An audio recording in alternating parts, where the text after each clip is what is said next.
जेठ की गर्मियों के दिन थे। घाटी में घास का नामो निशान नहीं रह गया था, लेकिन पहाड़ अब भी हरे भरे थे। उन्हीं पहाड़ों में से एक बड़ा सा ऊंचा काला पहाड़ था, जिसकी ऊंचाइयों पर घास अभी भी हरी थी। दोपहर का उबलता सूरज सिर पर था। इस बियाबान निर्जन जंगल में जंगली जानवरों के डर से कोई आता जाता नहीं था, लेकिन अच्छी घास की तलाश में एक गडरिया अपनी भेड़ों का झुंड लेकर पहाड़ की इतनी अधिक ऊंचाई तक चढ़ आया था। पहाड़ पर एक प्राचीन महल के खंडहर थे, जो सदियों पहले कभी उजड़ चुके थे। महल के इसी खंडहर के थोड़ा नीचे एक पहाड़ी गुफा थी। ऐसा माना जाता था कि कभी इस गुफा से एक गुप्त रास्ता ऊपर मौजूद महल तक जाता था। गुफा से कुछ दूरी पर ही यह गडरिया अपनी भेड़ों के साथ मौजूद था। भेड़ों का झुंड इस वक्त हरी भरी घास खाने में मशगूल था। धूप तेज होती जा रही थी। गडरिये को अब अपने झुंड के लिए पीने के पानी और कोई घनी छांव की तलाश थी। इसलिए गडरिया अपने झुंड को लेकर थोड़ा आगे बढ़ने लगा।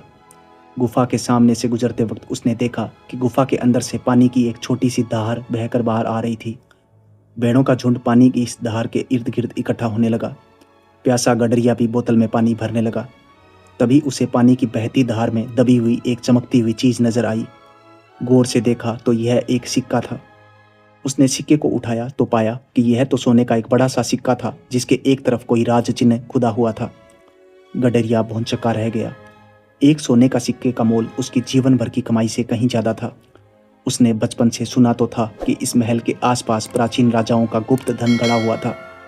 इसलिए मन में विचार आया, हो न हो यह सोने का सिक्का उसी गड़े हुए धन का ही हिस्सा हो, जो गुफा से बहती पानी की धार में बहकर आया हो। फिर एक दूसरा विचार उसके मन में आया कि हो न हो कुछ और भी सोने के सिक्के बहकर आए हों, जो इसी पानी की बहती धार में दबे पड़े हों। ये सोचते हुए उसने एक लकड़ी उठाई और बहती धार की मिट्टी में खोज शुरू कर दी। पानी गुफा से बाहर आ रहा था, इसलिए खोजते खोजते वो गुफा के दरवाजे की तरफ बढ़ने लगा। काफी देर की मेहनत के बाद उसे गिल्ली मिट्टी में दबा हुआ एक और सोने का सिक्का नजर आ गया। ये सिक्का भी पहले मिले सिक्के जैसा ही था। गडरिये की खुशी का कोई ठिकाना नहीं रहा। पहला सिक्का किस्मत से लगा तुक्का था, लेकिन दूसरा सिक्का बदलते भाग्य का प्रबल संकेत था। उसका आत्मविश्वास अब सातवें आसमान पर था। ये दूसरा सिक्का पहाड़ी गुफा के ठीक मुआने पर मिला था। गडरिये को यकीन हो गया कि पहाड़ी गुफा में कोई गड़ा हुआ धन जरूर था। गुफा में काफी अंधेरा था। अंदर जाने पर जंगली जानवरों का अनजाना खतरा भी था। वो फिलहाल अकेला था, परंतु धन की भूख इंसान की शर्म और डर दोनों को खा जाती है। उसकी हिम्मत जगी और वो बहती धार के साथ साथ पहाड़ी गुफा के अंदर बढ़ता चला गया। अंधेरे में कुछ कदम चलने के बाद ही उसे एक और चमकता हुआ सोने का सिक्का दिख गया। अब तक यह तीसरा सोने का सिक्का था। उसकी खुशी का कोई ठिकाना नहीं था। अब यह बात साफ थी कि गड़े हुए धन का राज इसी गुफा में छिपा हुआ था। लेकिन अब एक समस्या और थी। दरअसल इस जगह से और आगे की तरफ गुफा की दीवारों से पानी के छोटे छोटे फव्वारे फूट रहे थे। वहां काफी सीलन और फिसलन थी। घुप अंधेरा था और बिना रोशनी के अब कुछ भी देख पाना मुश्किल था। इससे आगे धन की खोज बिना संसाधनों के संभव नहीं थी। अगले दिन पूरी तैयारी के साथ आने का सोचकर उसने खोज बंद कर दी और वापस मुड़ गया। जब वो बाहर निकला तब तक अंधेरा गिरने लगा था। अब उसे याद आया अपना भेड़ों का झुंड जिसे वो लेकर आया था, लेकिन उसकी भेड़ें कहीं भी दिखाई नहीं दे रही थी। उसने थोड़ी देर तक झुंड को इधर उधर खोजने की कोशिश की, लेकिन वे तो अब तक पहाड़ के जंगल में कहीं तितर बितर हो चुकी थी। उसने खोज बंद की और मन ही मन सोचा, इन 3 सोने के सिक्कों से तो 1000 भेड़ों का झुंड खरीदा जा सकता है। यह सोचने के बाद भेड़ों को ढूंढने में उसे कोई औचित्य नजर नहीं आया, इसलिए बिना झुंड के ही वो गांव की तरफ लौट आया, लेकिन पूरे उत्साह के साथ अगले दिन फिर से जाने का सोचकर। खोजबीन के लिए गांव से वो किसी को साथ भी ले जा सकता था, लेकिन इसमें धन का हिस्सा बांटना पड़ता। यही सोचकर उसने इस विचार को छोड़ देना ही उचित समझा। मन की भूख इंसान को स्वार्थी बना देती है।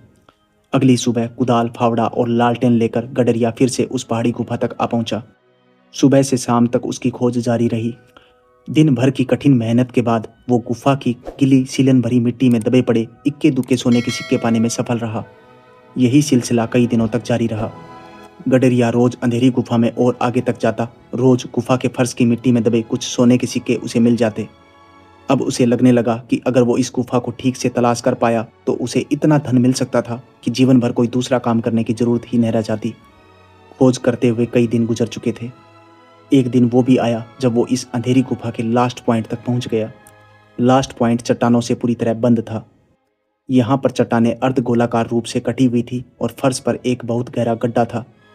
चट्टानों से पानी रिस रहा था। उसकी लालटेन की रोशनी में गड्ढे का फर्श चमक रहा था। यह चमक धातुई थी। गड्ढे के पेंदे में खूब सारे सोने के सिक्कों का ढेर पड़ा हुआ था। शायद किसी प्राचीन राजा का छुपाया हुआ धन यही था। उसकी आंखों में धन की चमक और भविष्य के सपने तैरने लगे। गड्ढा गहरा था, उसमें उतरने का कोई रास्ता नहीं था। जगह जगह से पानी फूट रहा था। गडरिये के माथे पर चिंता की लकीरें उभर आई। इतना धन सामने पड़ा था जिसे वो बिना पाए वापस नहीं लौट सकता था। गडरिये को एक उपाय सूझा। गुफा की दीवारों पर पहाड़ के वृक्षों की जड़ें लटक रही थी। उसने कुछ जड़ों को काट लिया और उन्हें आपस में जोड़कर गूंथ लिया। इस तरह एक लंबी सी रस्सी तैयार हो गई जिसकी सहायता से अब वो इस गहरे गड्ढे में उतर सकता था। लालटेन की मध्यम रोशनी में गडरिया एक थैला लेकर गड्ढे में उतर गया। थोड़ी ही देर में उसने खूब सारे सोने के सिक्के थैले में भर लिए। थैला वजनी था। उसने थैले को कंधों पर लाद लिया और लटकती हुई रस्सी पकड़कर गड्ढे के बाहर आने लगा। जल्दी में बुनी गई रस्सी इतनी मजबूत नहीं थी कि गडरिये के साथ साथ उसके कंधों पर रखे धन का भी भारी बोझ सह पाती। रस्सी के जोड़ खुलने लगे। जब तक गडरिया ऊपर तक पहुंचता उससे पहले ही रस्सी टूट गई। टूटी हुई रस्सी के एक टुकड़े के साथ वो गड्ढे में आ गिरा। अब फिर से प्रयास करने के लिए उसके पास कोई जरिया नहीं बचा था। गड्ढे की गहराई ज्यादा थी। गड्ढे में बहुत फिसलन थी। उसने अनगिनत बार कोशिश की लेकिन बाहर नहीं निकल सका। वो खूब चिल्लाया लेकिन यहाँ उसकी आवाज़ सुनने वाला कोई नहीं था। अंत में वो भूख और थकान से मारा गया। गडरिये को इस धन की खोज के दौरान सारे खतरों का अंदाजा था लेकिन फिर भी वो मारा गया। आखिर क्यों? क्या गडरिये की मौत की असली वजह सिर्फ भूख और थकान ही थी? सबसे बड़ी बात यह थी कि जिन राजाओं ने अपना भविष्य सुरक्षित करने के लिए धन यहाँ छिपाया था वो लोग अब इस दुनिया में नहीं थे। उनके बाद जिस किसी ने यह धन पाने की कोशिश की वो लोग भी बारी बारी काल का ग्रास बनते चले गए। लेकिन गडरिये के शव के बगल में पड़ा धन का ढेर ज्यों का त्यों चमक रहा था। फिर से किसी नए शिकार की आस में आप अपने आसपास नजर दौड़ाएं तो पाएंगे कि अनगिनत लोग इसी तरह की अंधी दौड़ में अपना सब कुछ गंवाए जा रहे हैं, ठीक उस गडरिये की तरह